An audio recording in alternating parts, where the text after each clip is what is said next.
خدمت همیهنان گرامی، همه زندانیان سیاسی ایران، همه انسان‌هایی که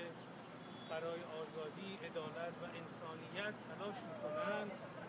14مین هفته هست که جلوی سازمان ملل متحد آمدیم در شهر نیویورک برای اینکه این صدا و این تصاویر رو هم به جهانیان و هم به هممیهنان خودمون نشون بدیم و دوستان ما، یاران ما که در زندان ها هستند بدونن که کسانی که خارج از ایران هستند این زندانیان رو فراموش نمی کنن. این انسان هایی که به خاطر دفاع از دانشجویان، دختران، زنان و پسران و انسان هایی که قربانی شدن در جمهوری اسلامی و سازمان ملل متحد به عنوان یک نهاد جهانی که بخشی از وظیفه‌اش دفاع از حقوق بشر هست و کمیسیون و شورای جهانی حقوق بشر در سازمان ملل متحد وظیفه رسیدگی به حقوق انسان‌هایی رو داره که برای آزادی، عدالت و انسانیت مبارزه کردن و حالا در زندان‌های حکومت هستند. وظیفه تاریخی ماست که این امر بزرگ رو ادامه بدیم و این باور رو در ذهن دیگران تقویت بکنیم که هرچند که ممکنه امروز نیروی ما مبارزینی که در میدان‌ها فعالیت می‌کنیم برای آزادی و دموکراسی، برای دفاع از حقوق کارگران، مزدبگیران، زحمتکشان، اما باور ما بر این است که چون این راه درستیه و دفاع از انسانیت و دفاع از حقوق انسان‌ها یک وظیفه انسانی است که همه کسانی که به عنوان انسان از منابع هستی استفاده می‌کنند، از امکانات زندگی استفاده می‌کنند، چطور می‌تونن بی‌توجه باشن نسبت به کسانی که به خاطر حق کارگران، به خاطر حق معلمان به زندان‌ها افتادن. امثال مهدی فراهی شاندیز، امثال این رفیق عزیز من محمد صدیق کبودوند که به عنوان مدافع حقوق بشر در کردستان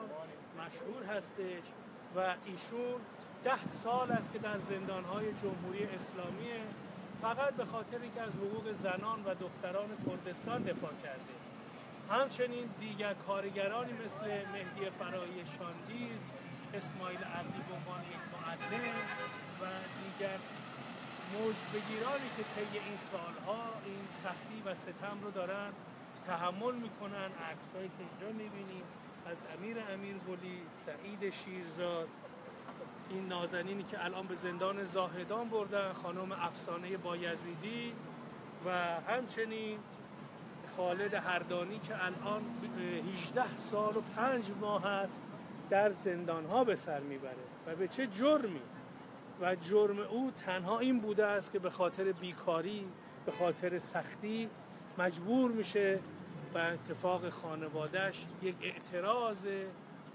خاصی رو سر سامان بده. و یا نرگس محمدی نازنین که دور از فرزندانش در زندان‌های جمهوری اسلامی باید به سر ببره و همسر او هم که احکام سنگین زندان داشته، سالها در زندان‌های جمهوری اسلامی شکنجه شده. در فرانسه آقای تقی رحمانی دور از همسر خودش و نگران بیماری‌های او در زندان به سر ببره. ما ایرانیانی که این باور رو داریم که ادامه مبارزات ما میتونه در جهان و در درون کشورمون تقویت بکنه انسانگرایی رو، دموکراسی خواهی رو و ترس و یأس رو از بین ببره، چون نمونه زنده همین ایستادگی خود من هستم که با اینکه سالها در زندان بودم ولی با انعکاس این صدا و با جهانی شدن این صدا که اتحادیه‌های جهانی کارگری، نهادهای حقوق بشری و بسیاری از ایرانیان که در سراسر جهان به این صدا باور داشتن و با این تابلو برای آزادی امثال من حرکت کردن و به میدان‌های آمدن تا جان ما نجات پیدا کرد. و همین دلیل این وظیفه ماست که حالا که این امکانو داریم تا جایی که بتونیم از بقیه این نازنینان مثل امیر که در زندان هست، خانم شعله پاکروان که به ناچار به ظلم ستمکاران در انفرادی در بازجویی‌ها دختر نازنینش ریحانه کوچولی نازنین رو که اعدام کردن، بیرحمانه به دار کشیدن، فقط به خاطر دادخواهی دخترش مجبور شده فعلا جلای وطن کنه. اسماعیل عبدی گرامی، این معلم فرهیخته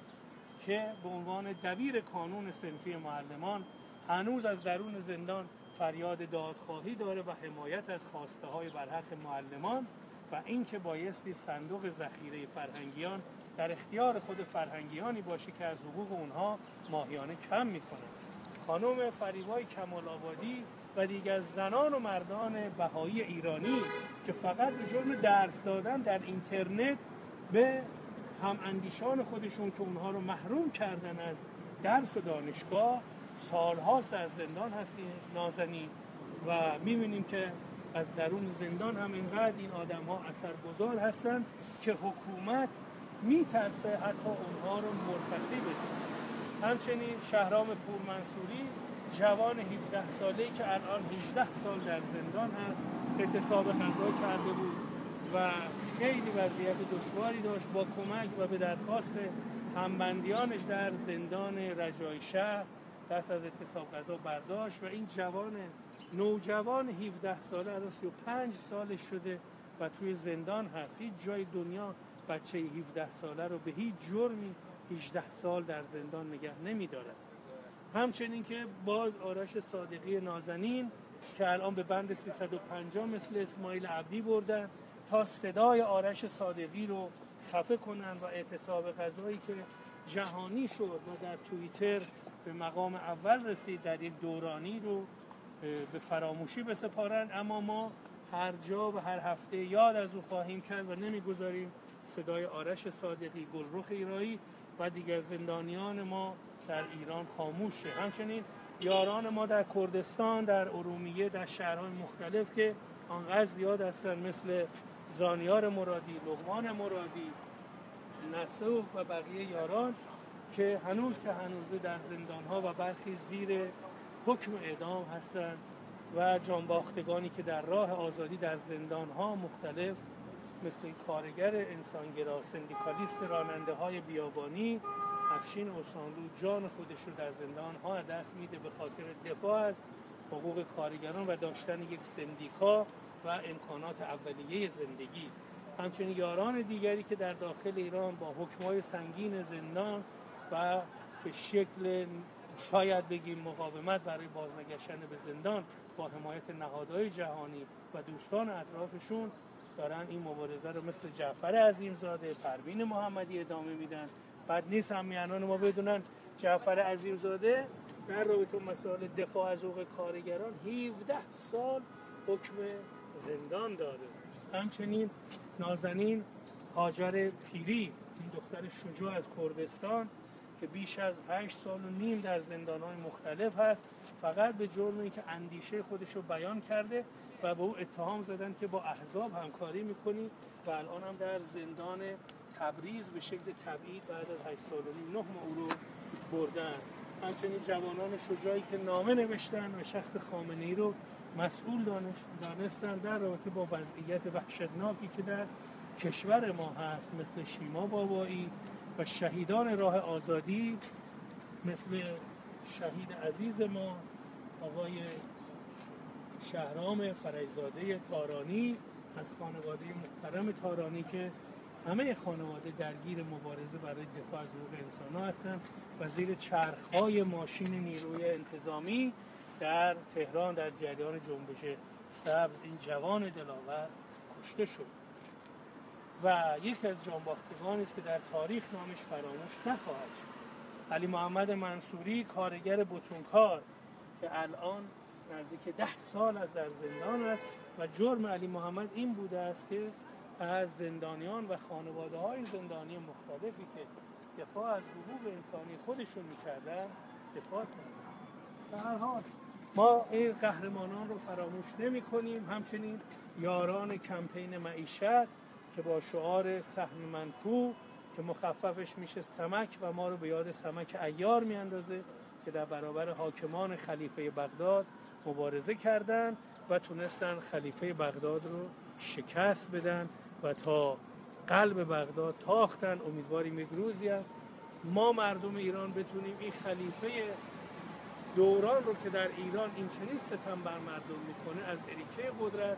به زیر بکشیم تا حقوق انسانی یارانمون رعایت بشه. به هر حال این باور ماست که با تمام سختی ها و دشواری هایی که داریم، آزادی از آن ما خواهد بود، پیروزی از آن ما خواهد بود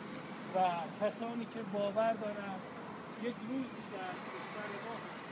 انسانیت، مروت و